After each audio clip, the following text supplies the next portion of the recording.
My name is Pascal. I'm a teacher by profession. I'm a Christian. Taking for granted that you agree the Gospels translated in English, which we Christians believe, I will quote these examples. Number one, in all the four Gospels, when Christ came out of the waters of baptism, there was a voice from heaven saying, "This is my beloved Son, in whom I am well pleased. Listen you to him." In the same way, number two, on Mount Tabor, when he was transfigured and when his face shone like the sun, there was a voice from heaven saying, "This is my beloved Son, in whom I am well pleased. Listen you to him." And several times, when he cast out the devils, they came out of the men proclaiming, "Thou Son of the living God, why have you come to torture us before the time?" And again, before the high priest, when the high priest asked him, "In the name of the living God, I ask thee, art thou the Son of the living God?" Christ says, "Thou hast said it." And the priest, and the number five, the high priest and the scribes, when they accused Jesus before Pilate, they said, "This man says he is the Son of God. It's a blasphemy according to our religion. Therefore, we want to crucify him." Pilate didn't know about it. The very reason why they wanted to put Christ on the cross is that he claimed himself to be the Son of God. Because even though he didn't directly say, "I am the Son of God," it is indirectly said. Suppose I say, "You are Dr. Zakir, Naik, and you are MBBS doctor," and you tell me, "Yes, brother, you have said it." Is it not amount to saying that yourself saying, "I am Dr. Zakir, Naik, MBBS"? In the same way, Christ, even though he didn't say, "I am the Son of God," he has approved it. Perhaps out of modesty, he didn't say, "I am the Son of God." Again, one more example. Martha. Brother, your question. You already quoted 5 verses without giving references. No, What's your question, brother? I have not come prepared for that. That's why I have not quoted. Fine, I will give you the reference. No problem, brother. I will give you the reference. I'll help you. Yes. I'll help you, brother. No problem. What's your question? Do you mean to say by quoting all these 5 things, Jesus claimed divinity? Yes. Fine, I'll give you a reply. My challenge, brother, was point out a single unequivocal statement in the complete Bible where Jesus Christ, peace be upon him, himself says that I am God, or where he says, "Worship me, I am ready to accept Christianity." You did not point out a single statement, unequivocal statement in the complete Bible where Jesus Christ, peace be upon him, himself says that I am God, or where he says, "Worship me."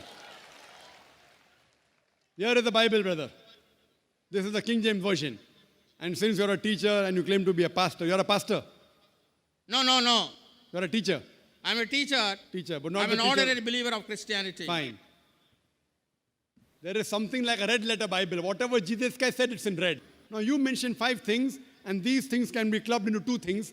First, you quoted that everywhere.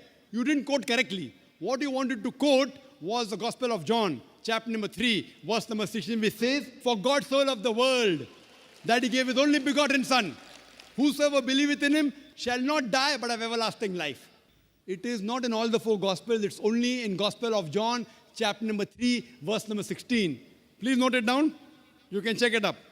Gospel of John, chapter 3, verse number 16. "For God so loved the world that he gave his only begotten Son. Whosoever believeth in him shall not die but have everlasting life." And again, you quoted in the ending the 5th time that Jesus Christ said he was the Son of God. You said that. Do you know Bible has got sons of God by the tons? If you read the Bible, Adam was the son of God, peace be upon him. Ephraim was the son of God. Israel was the son of God. If you read the Romans chapter number 8, it says, all those who are led by the Spirit of God, they are sons of God. If you're a godly person, you're a son of God. If I'm a godly person, I'm a son of God according to the Bible. But they say, no. Jesus Christ is not a normal son. He is the begotten Son. As far as the last question, Son of God, Bible has got sons of God by the tons. Adam is son of God, Ephraim is son of God, Israel is son of God. All those are led by the Spirit of God are sons of God. But the Christian missionary tells me, no. Jesus Christ is not a normal son. Coming to your first question. He is the begotten Son. And then they quote, which you didn't quote me. I'm helping you, brother. Gospel of John, chapter 3, verse number 16. "For God so loved the world that he gave his only begotten Son. Whosoever believeth in him shall not die but have everlasting life." Brother, do you know the meaning of the word begotten? What is the meaning of the word begotten? No. What is the meaning of the word begotten? Begotten is not the sense in which you use human sense. See, the word begotten. I am asking you the meaning of the word begotten. Yes, I know. What is the meaning of the word begotten? Begotten, there are two senses. When you say of a human being, he says begotten means the flesh and blood of his son. But when you say of God begotten son, it doesn't mean that his body is begotten him. It is to say the close association between the father and the son. That's all. If you say son, I say, suppose someone comes here and I tell him, my son, he will not mind because he's a young boy. If I tell him that son, come here, he will come. If I say begotten son, come here, he may punch me on my jaw, insinuating that I had nauzubillah, I had sex with his mother. Fine. If I tell to a small boy begotten son, or a young boy of maybe 23 years, and I'm more than 40. If I say begotten son, come here, he may punch me on my jaw. Why? Begotten means sired by God. Sired, it belongs to the lower animal functions of sex. And that's the reason, if you read the Revised Standard Version of the Bible, revised by 32 Christian scholars of the highest eminence, backed by 50 different Christian denominations, they say this word begotten in Gospel of John, chapter number 3, verse number 16, is an interpolation, is a concoction, is a fabrication, and they threw it out of the Bible. Do you know that?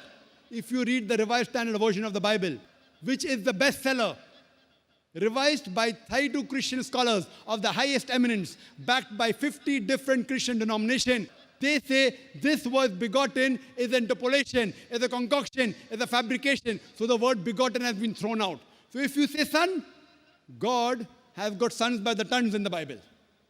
So coming to your first question and the last question, I've answered it. Coming to your second and third, which you mentioned, that he drove out devils.